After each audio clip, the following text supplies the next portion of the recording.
Get going. That's the trouble with politics, it's become terribly boring. Ladies and gentlemen, good afternoon. It's a personal inspiration to join you here this afternoon in Christchurch to be part of the 29th New Zealand First Party Convention and this meeting. And as we said this time last year in Auckland, New Zealand First would be a phoenix rising from the ashes, and with the hard work of a great number of people, that is exactly what has happened.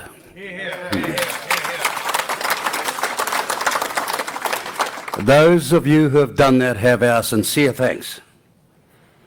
Grateful because we need to thank our members and the growing numbers of supporters of this party and its policies. What we've been doing in the last 18 months, or 12 months rather, is implicit in our party's name, New Zealand First. Not second, third, fourth, fifth, or like so much today, number 33 in the world, but first. First in its economic aspirations, first in our social aspirations, first in our desire to restore equality in our country, first to defend our flag, and first to defend one law for all. Yeah.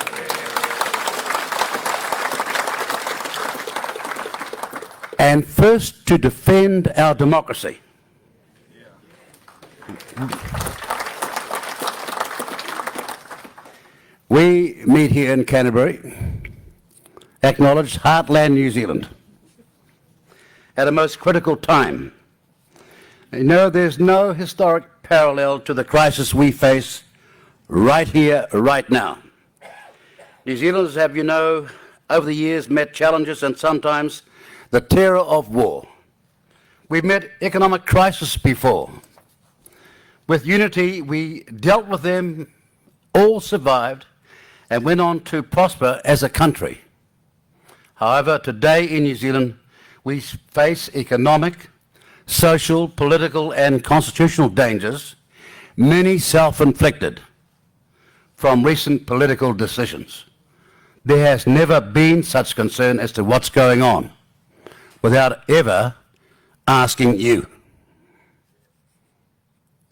In the two great periods of our country's history, you know, when we achieved real world leader status, there was a consensus, an agreement on what our people needed, a shared view that our great legacy came from what we could produce from our land, our sea, our climate, and here's the difference, most important of all, our human resources, or our people capital. When did you ever hear anybody talk about that lately? And the goal for our people to obtain the training, the skills, and education to match any population in the world. A remarkable drive, encouraging individuals, and a thing called family self-reliance.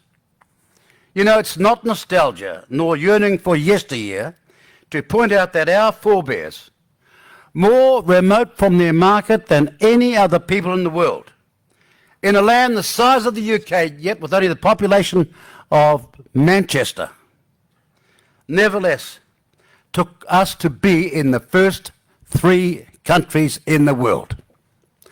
That's what your forefathers and my forefathers did, and that's what we've got to do again.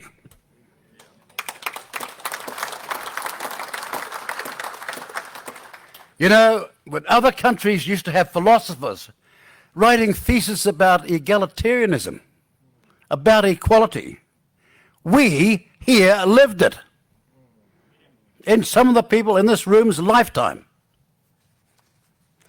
Our forebears, facing similar challenges to us, nevertheless triumphed over adversity and distance to produce a then modern economic miracle. Ladies and gentlemen, few of them had a university education. Few of them worked for the party apparatus on the way through, which is their only experience in life. You get the picture? They had something, though, more critical to wise decision-making. They were gifted with plain common sense. You know, in the decades when our country went from the first 3 to inside now just the first 33, how many times have you heard politicians flim-flamming you on how well the country is doing? Instead of marketing wool, they're pulling it over your eyes. And sadly, over the eyes of some of the commentariat as well. Mind you, they're wising up fast, these commentariat. That's the exciting part. How many times have you heard politicians saying, we're doing okay, or we're not bad for a small country? You know, and the seeds of that smugness are the reasons why we have so many worried New Zealanders from all sorts of backgrounds today, struggling to be properly housed, properly trained, properly meeting the demands within the health system, properly educated or properly paid. Now, we're a small population. That's what they'll say. Well, so is Iceland. It's got 350,000. And it's doing about 22,000 per capita better than us. So is Norway. So is Singapore. Those countries have made high living standards their number one priority. We once did that too. And so what went wrong? The answer is not complex. We simply stopped making high living standards an unarguable, agreed objective of our economic and social planning in New Zealand politics. Too many have forgotten that politics is about people.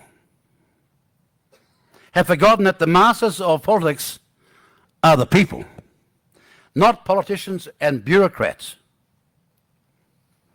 As bad as thinking, you've heard it, let's give the other side a go at the next election. They couldn't be worse. Boy, is that an aspiration? Is that a target? Would you back a racehorse like that? Whilst inside the corridors of power, the most selfish are saying, it's our turn now. Really? To do exactly what? When and how? Don't you think it's time they told you? New Zealand does not have a good economy anymore. Our economy is about 250 billion. Depends who you're talking to. It could be 500 billion if we'd have kept on the exponential curve that our forebears laid down. Imagine that. That's where we could be, but we're not. And that 250 billion annual income is plagued by a serious gap between the rich and the poor. Where did you hear the last government saying we're going to close the gap? Oh, yes, you remember. You're not too young to not remember. Helen Clark said that. But the problem was she didn't tell you what the gap was she's going to address. Because the gap got that way, and when you were inside of Parliament, what became obvious was there was a reduction in the gap between their ears. They just weren't listening. That's what happened. We spend most of our time arguing about how to divide the economic pie. Smart countries spend all their time arguing about how to grow the economic pie. When did you last hear Parliament talk about real policy targets to rapidly grow our national wealth? You hear parties at the moment saying, we're going to give you tax cuts. Wow, that's what Liz Truss said in the UK the other day. It lasted 4 days. Ladies and gentlemen, everybody here believes in tax cuts. Everybody in this room believes in tax cuts, and this is possible if you grow the darn economy rapidly. And that's what our party's going to do.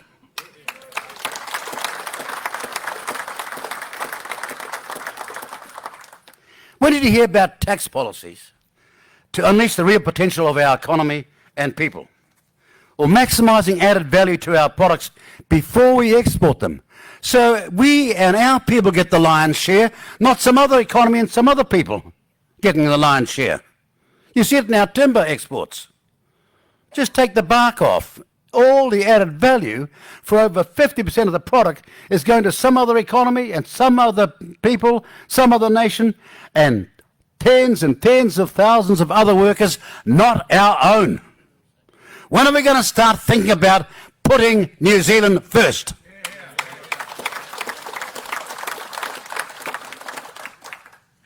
Or incentivising IT and industry, production, innovation, creativity, technology adoption and international connectivity. All these things should be part of our tax conversation. And why do we have a productivity commission when annually our productivity stagnates? What's going on here? Start a new ministry. That'll attend to it. You've never heard so much bull dust, have you? But they keep on starting something new, hoping that that will address it. And talk about killing the golden goose. A founding principle, of this party at the very beginning, way back in 1993, was that good environmentalism is good economics. We believed that then, we've never stopped believing that. But sound environmental policy is everyone's responsibility. And this week, New Zealand witnessed ingratitude on a grand scale. It followed hard on our COVID experience, when our farming community and hundreds of thousands that service the farming community kept our exports going and kept our country going. They deserve our respect and gratitude. Shockingly, the Prime Minister decided this week that the only farmers in the whole world to pay farm-level climate taxes on their methane and other greenhouse gas emissions will be our New Zealand farmers. She claimed it would be a world first. Did you see the 6 o'clock news? All there smiling, a world first. That doing this, New Zealand exporters would gain a premium in the world's markets because overseas shoppers would know our product came with the lowest greenhouse gas emissions. Ladies and gentlemen, that is bovine scatology. Pure, unadulterated, we don't swear in this party, pure, unadulterated bull dust. Apparently, Greta in the supermarkets of Europe is going to search all the shopping aisles up and down for a 35% more expensive product because our PM said so. Except New Zealand farmers have the lowest climate footprint in the world now. New Zealand farmers have the lowest carbon footprint in the world now.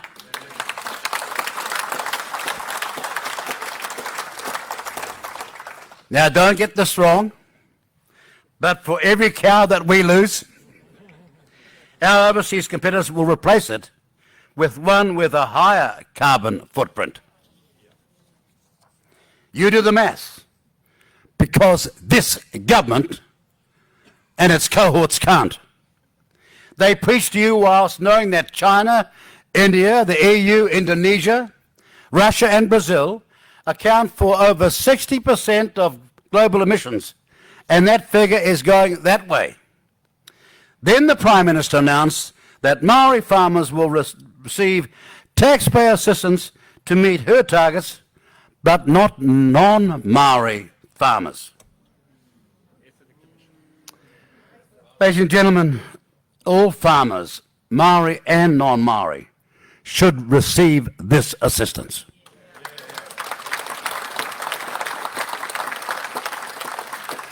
And all the while, having stopped using our superior coal, some of the best in the world, Labor and the Greens are importing yearly 2 million metric tons of inferior coal from Indonesia. This is pure hypocrisy. And Labor and the Greens don't believe in extraction. You know that? They're totally against mining and extraction. And yet every person here who's got a brain knows that you can't build for the climate change world without wholesale extraction to help us. Where will the batteries come from? Look around this room. 96% or plus is extraction. Or we're going to go back to Nikau huts and tents. What they prospect is mindless. When we know, using the science and intelligence of the New Zealand people, we will get on top of methane in our cattle using science, and it's almost there now. Instead of them collapsing our farming industries, we should be preserving them. We've hardly got through the COVID experience, where it was critical to our survival, when they've been forgotten. Ladies and gentlemen, this is woke virtue signalling madness again, all to make our climate activists feel good about themselves. Oh, and while we're at it, please don't tell me you care more about the environment than we do, that you care about the country that some of us have been here for a long, long time care about, more than we do.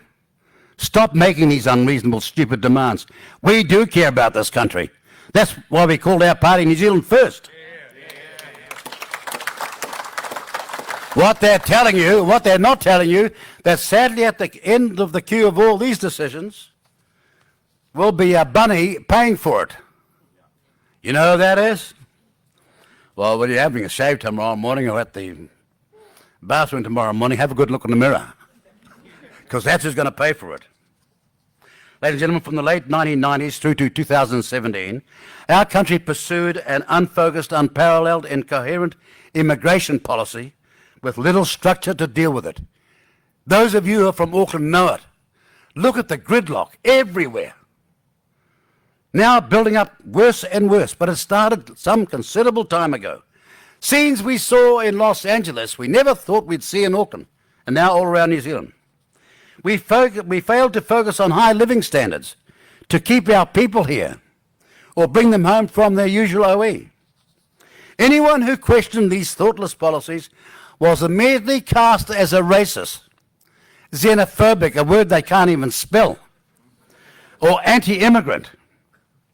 Rather than face up to healthy debate, other political parties immediately hit the gaslighting button. These results were a massive imbalance between demand and supply of housing, health, education and infrastructure that these other parties ignore. We simply haven't got the infrastructure, and we needed it to be part of our immigration planning. And the imbalance still exists. And we are, from Labor's last Wednesday's announcement, about to do it all over again. Under the guise of, quotes, reconnecting with the world. Is that an immigration aspiration? Reconnecting with the world? It is for exporting. It is for marketing. But what is this about? It is for tourism as well. But she's talking about immigration. Or, quotes, filling major workforce shortages. This would be comical if it wasn't so serious. We already have 160,000 awaiting residency here. We already have 160,000 awaiting residency here. We're about to reopen immigration, quotes, along with parents as a category. The immigration minister said, quotes, the new system will improve processing times and there'll be no cap on the number of people who can gain residence each year if they meet the skills thresholds, end of quotes. And he added, as quotes, as part of modernising the parent category. You like those words? Modernising the parent category. From today, any new expressions of interest submitted will go into a ballot rather than add to the existing queue. End of quotes. Those two paragraphs are totally contradictory. They signal that there is no understanding of how immigration can improve an economy or seriously damage an economy. And since the formation of New Zealand First as a party, we have always believed that immigration should be based on one fundamental principle. Bring people to New Zealand who we need, not who need us.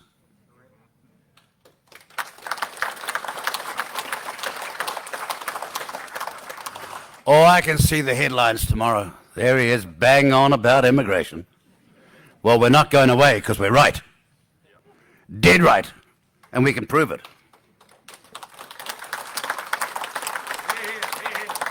Bring people to New Zealand who we need, not who need us. Every smart economy in the world understands that principle. Ladies and gentlemen, does this country have a housing shortage? Does it have a health delivery shortage? An education delivery shortage? A shortage in wage value? A shortage in infrastructure? Yes, it does. Yet here we go again, ignoring overseas best practice in immigration, ignoring the policies of highly successful small countries such as Norway, Singapore, Iceland, and Ireland. Singapore's success model is clear. It has millions of guest workers filling the skills and jobs in their economy. The difference is they're not permanent, but they flock to Singapore anyway because there is a job and they can fill their incomes there as they need them. Singapore uses its tax policy to support the transportation and housing of needed workers at all levels of their society. So why don't we? The answer is because when you have inferior economic systems, you resort to extras like permanent residency for applicants and parents to get professionals and workers to come here. When you're running something inferior, you have to have the add-ons that don't work.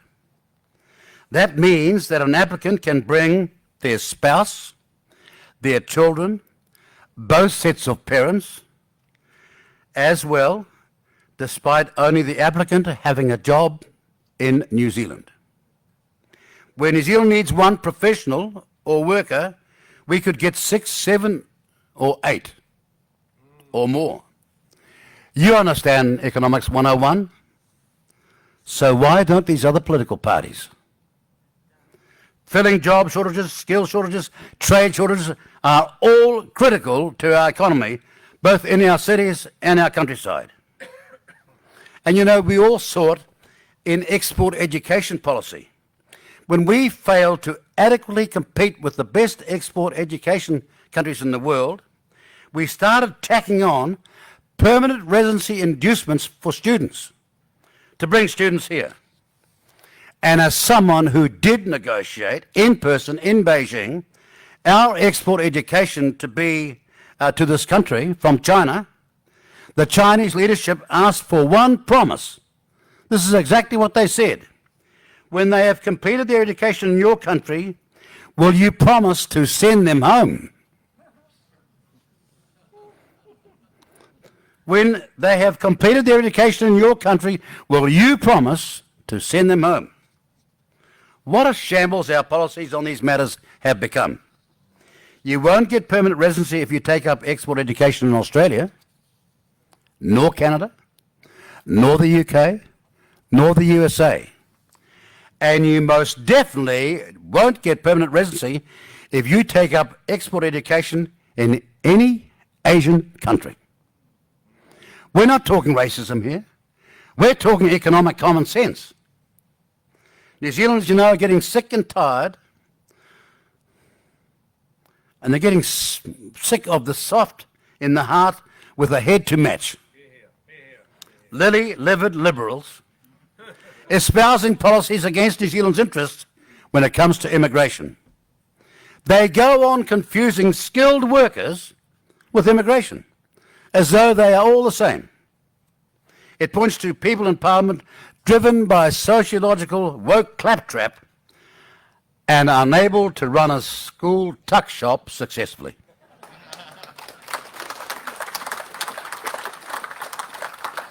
Again, we in New Zealand First have always believed that we need immigrants. There have been tremendous immigrants in this country, thousands of them. But we have never ever supported the unfocused, unplanned, failed policies of other parties on this matter. And whilst we're at it, how come unemployment is low when work readiness benefits are soaring through the roof? Or the number of people on the dole are going that way? Let's fix that. Let's get them a job. Let's make sure they turn up. Like the good old days. Yeah. You know, our immigration department, for a start, needs an immediate reset. Key performance indicators in the department must meet, in which they must meet, and timelines that must be kept, not the ongoing, never-ending lack of accountability. Ask the immigration department today how many overstayers are in New Zealand, right here, right now, in a computer society, and they simply don't know. Last time I asked, there was a 33% margin of uncertainty. 33%. The immigration department, with all the computer software and hardware, simply don't know. Now, ladies and gentlemen, do you run your business like that? Do you run your home like that? Do you run anything in your life like that? But the immigration department does, with successive ministers who simply don't understand the first principle of accountability to the New Zealand public. And before someone mentions the Pacific people, which politician from which party brought in the seasonal workers scheme?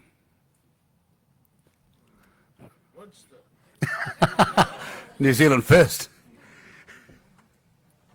Which politician from which party has done more essential aid in the Pacific and for the Pacific people? New Zealand first.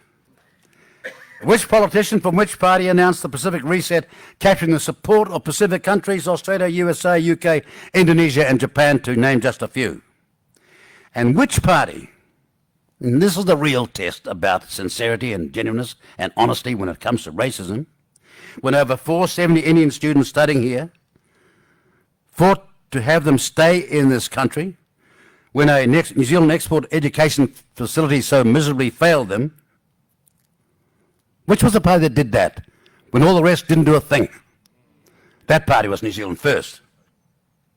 Ladies and gentlemen, if you want sound immigration policy with accountability, then New Zealand first is your party.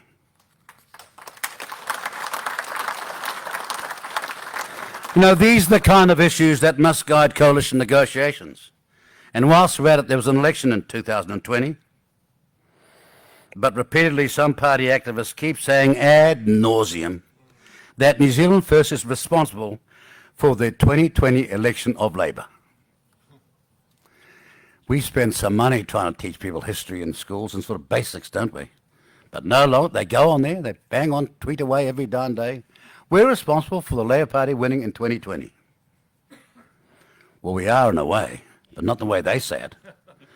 All the good things we did, they put in their manifesto and said it was theirs.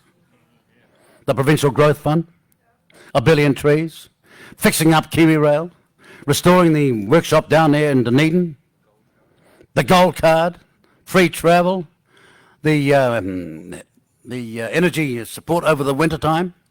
All those things are in their manifesto as theirs. How do you like that for plagiarism? Now, there are some people in the commentariat who knew that. So why didn't they point it out? This appalling dishonesty. You know, in 2017, the National Party's attitude was, in the negotiations, despite their numerous failures, we know how it works. Don't worry your pretty little head about it. That's how they went into the negotiations. It was not about who the New Zealand First Caucus chose or who Winston chose. National failed to basically close the deal. They had countless times ruled out New Zealand First all the way to the 2017 election. Everybody knows that. National simply didn't make the sale. So let's forget about that now, and let's deal with the here and now and the future.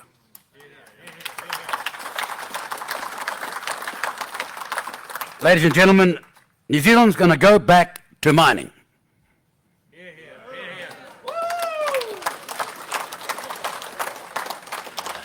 But mining our most important asset, which is our human capital. There are schools in New Zealand that have an attendance level of 35%. 35% turning up, 65% not. School attendance in this country is compulsory in our law. People in this room all remember it. People in this room remember How am I going to get Mum to write the absentee note? It was an agonising expression. I don't think the headmaster even bothered today, otherwise that'll be all their daily reading. But don't we remember it? I remember one lady, a relation of mine, said, I won't use the name, this is not the right name, but Horny must not go into the water until he learns to swim.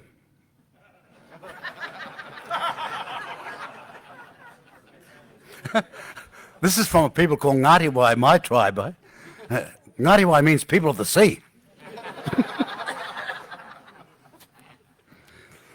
The level of truancy now in some of our schools today is an utter waste of our young and of our taxpayers' money. Again, in this computer age, when within the first half of any school hour, absenteeism should be identified and immediately addressed. What on earth is going on? Ladies and gentlemen, you're paying the money for the students to be there, for the teachers and everybody else to be there. And what's happened with parental accountability? In a former age when no phones or computers were there, the headmaster or headmistress nevertheless knew which people wasn't at school. Parents obeyed the law and sent their child to school. If 65% aren't at a certain school or certain schools, that's 65% of taxpayers' money and worse, young students' lives going to waste.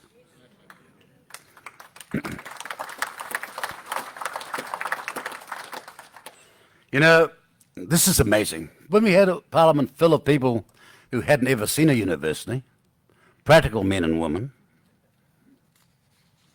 we had world leader status in literacy and mathematics. Now, today, we're around number 33. And the critical economic and social problem we have is failure to train and treasure our human capital. That is going to be a major focus for New Zealand First going forward.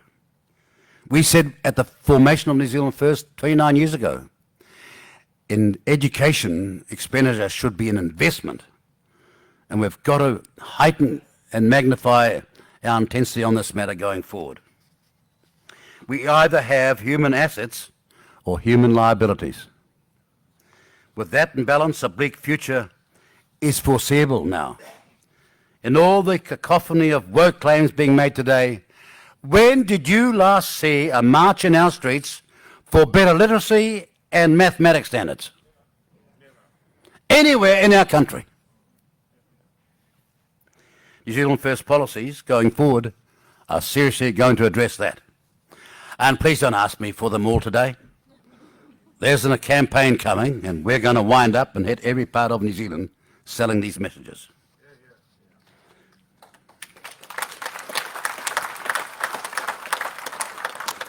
But we as a party know that we must spend billions more on education if we are to get back in front of the first world. Attending school will, under New Zealand First, again become compulsory in fact, not just in law.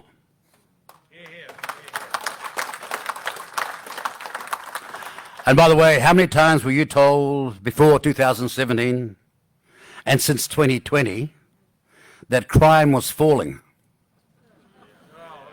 How many times have you heard that lately? Now, if you apply to crime a fish preservation policy, catch and release, then you're going to grow the fish numbers and the criminal numbers. And that's exactly what's happening.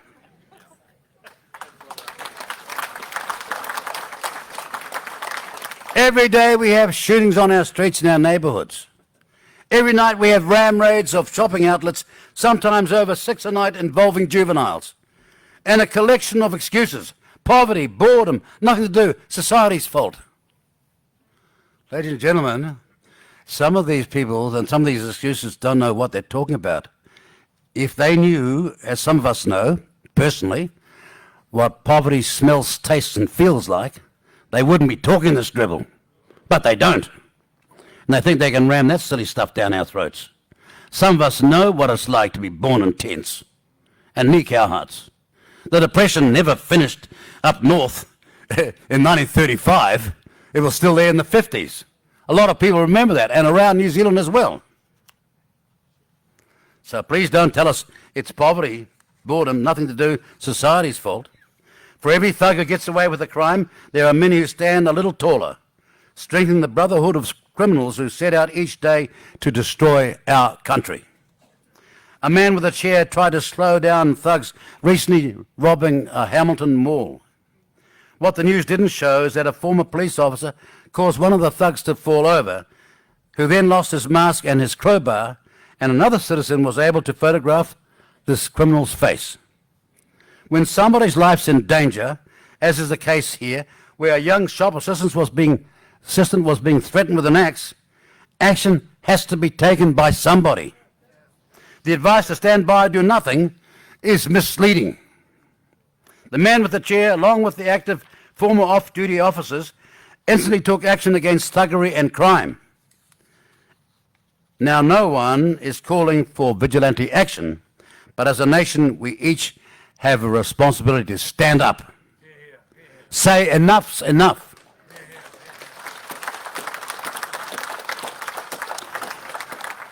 Call for criminals to receive their just reward. There are a whole lot of people that we can get out of prison because they don't threaten society. And there's a whole lot out there in society who do threaten it, who should be in prison. You know.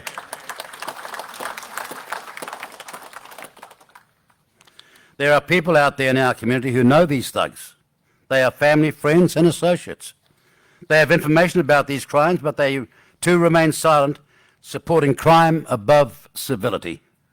The softer the courts are on crime, the more brazen the thugs become.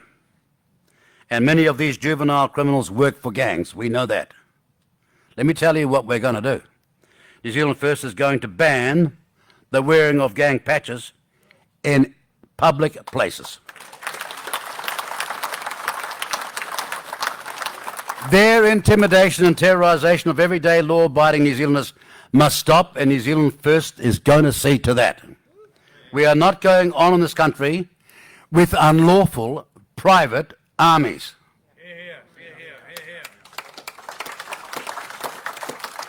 Ladies and gentlemen, there was once a social contract between government and the people of New Zealand.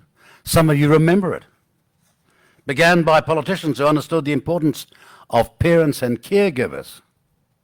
Why did the 1935-38 Labour Party give the family benefit to only women? These people chauvinists, pro-feminists, or do they have plain common sense? They knew if they gave it to the mothers, it would get to the children. Mind you, they didn't have a PhD in education. The social contract began by politicians who understood that parents are important, so are caregivers. Today the social contract is in shreds. New Zealand First plans to rebuild it.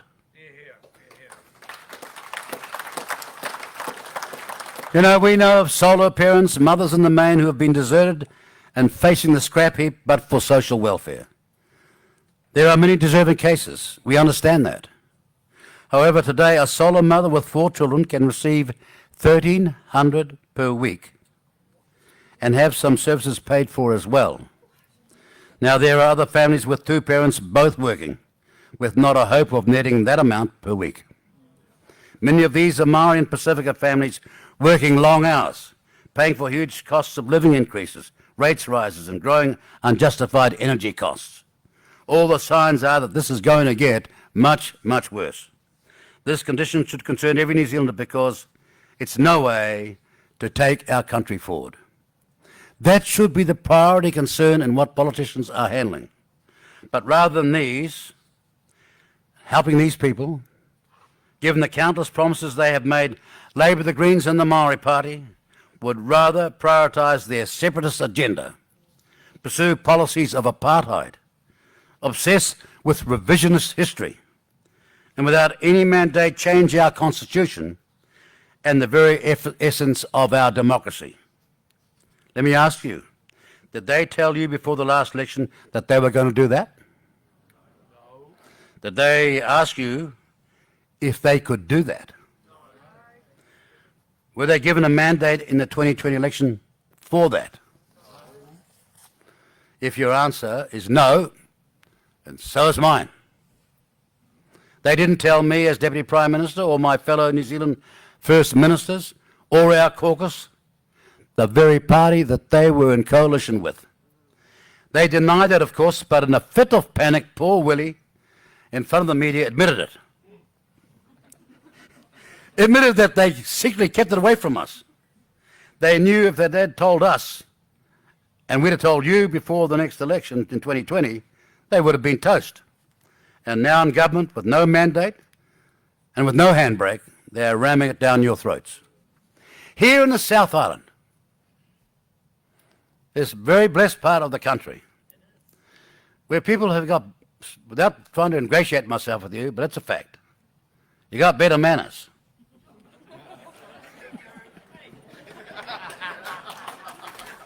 The first thing I noticed as a very young rugby player, these people talk different, but they've got better manners. Well, here in the South Island, there are 22 local councils. In Labor's new three-water structure, these 22 councils get 6 members on the new board of 12, and Ngāi Tahu get the other 6. But any decision the board makes has to have a 75% majority. So all of the South Island, of whatever heritage or ethnic background, including Maori who are down here in their tens of thousands who are not Ngāi Tahu, effectively have no say in their water assets at all. This simply is theft masked as, quotes, reform. You love the way they use that word, reform? It's the most abusive word I've ever seen. Reform? No, it's not. It's retarded theft. You know.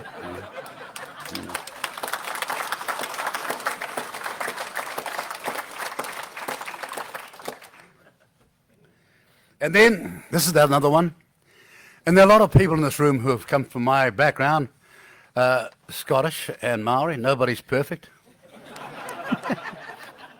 Gives you a natural suntan and a desire to save money.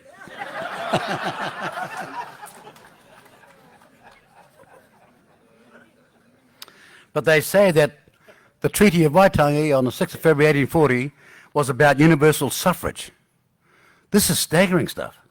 That's what Willie Jackson's saying.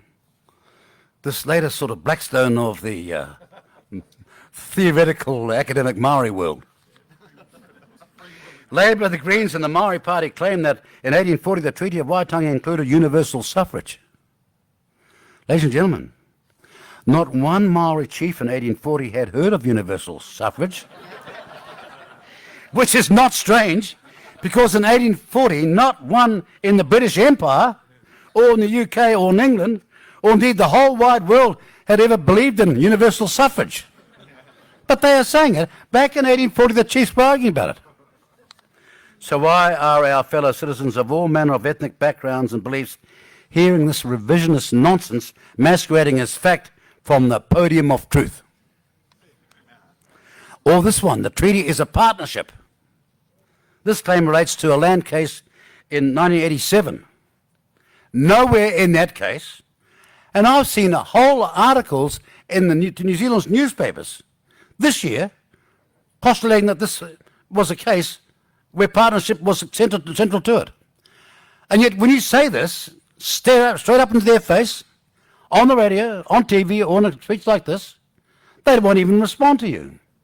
But nowhere in that case was a partnership part of the court's decision.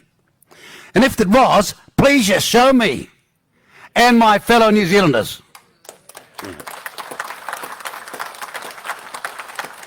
Those that claim that are simply lying to you. Co-governance, separatism, and the seeds of apartheid are being scattered throughout all of our laws and institutions. Their basis is malignant paternalism, arising from paternalism and inverse racism. It's amazing. These people are racist, inverse racist. In short and in fact, they are saying to Maori, you haven't got what it takes to compete in the first world, so we have to give you a leg up. I'm telling you, if you're a Maori, that's exactly what they're saying. You haven't got what it takes to compete in the first world, so we have to give you a leg up. Or Portia Woodman's going to hit the paddock saying, don't tackle me too hard, I'm a Maori. And you know she'll be doing her utmost to make sure they don't even get a tackle in. That's what they're saying. It implies that people of colour wouldn't be able to get to high positions on their own without Jacinda's help. In a civilization rooted in the rights and opportunities of the individual, what really Maori want to believe they achieved, what they achieved simply because they are a member of a certain race. Somebody made a mistake with that. I think I'll get it right again. What they're saying is, in a civilized world, rooted in the rights and opportunities of the individual, what Maori achieved, they achieved only because they had this leg up and they're a member of a certain race. You're at mid school because you made the Maori quota. You're at law school because you made the law school quota. Thank God there was no law school quota when I went to law school. Because as you know, modesty is not our number one forte. When Shane Jones went to Harvard, he didn't know. There was no such thing as a Maori quota. He just made it on his own. One of the finest universities in the world. But you see their point? You're only there because you're from a certain race. It's a stigma. And this is particularly true for a member of a racial minority, someone who may well have overcome low expectations to succeed at school, working harder than their peers, triumphed over a tough background or broken family, and resisted the easy way out, which is resentment. Said, despite all this, I'm going to make it. That person,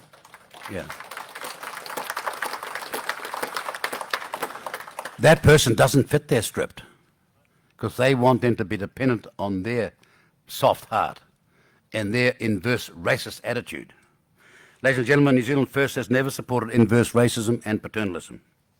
When people join this party, we never ask what your ethnic background is. We never ask what your religious beliefs are. We are all New Zealanders, whether we legally arrived yesterday or are here 1,000 years.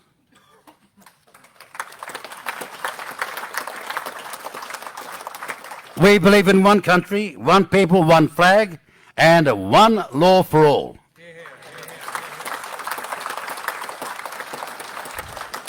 And our mission is clear, to return to Parliament and set to right this malignant tinkering with our country's heritage.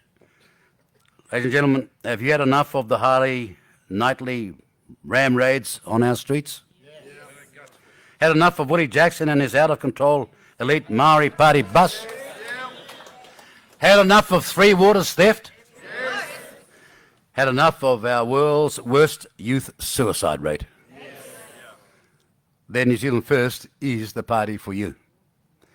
If you've had enough of our low investment in our education system, which needs billions more, or had enough of our broken health system, which needs billions more, if you've had enough of decades of economic failure when we were once and could again do so much better. If you want sound economic plans to meet these challenges going forward, then New Zealand First is your party.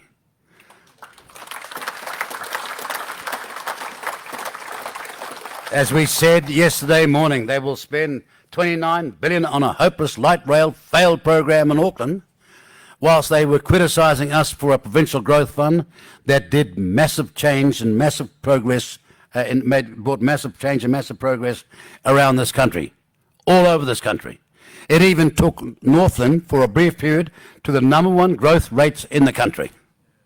I remember Hoskins talking about it, and I thought, Hoskins, why can't you put two and two together? Shane Jones, Provincial Growth Fund, Northland economy rising like that. That's what made it happen. And we're going to get back and start doing those things again. If you want sound economic plans to meet these challenges going forward, then New Zealand First is your party. This is the most important election you are going to face in your lifetime, and that's not just a truism. I've talked to people who are older than me, some, and that's been their view, that they've never seen a time like it. In coming months, you are going to hear a lot of imitation from other political parties. But ask yourself, are these people authentic? What is their track record compared to ours? For 40 years, and as a party for 29 years, we've stood for these fundamental principles that will make New Zealand a better place.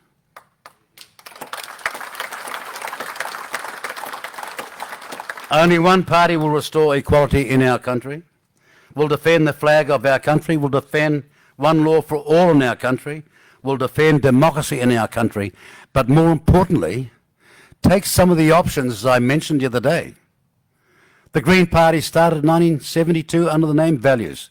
Never, ever had one minister inside cabinet. And the ACT Party, I've got to make a correction, started same time about New Zealand First with millions and millions, probably 15 million more than we've ever got near.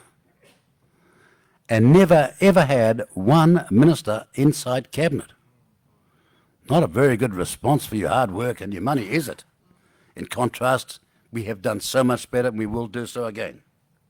We'll restore equality in our country, we'll defend the flag of our country, defend one law for all in our country, and we'll defend democracy in our country. Ladies and gentlemen, if you want your country, our country to be first again, then party vote New Zealand First.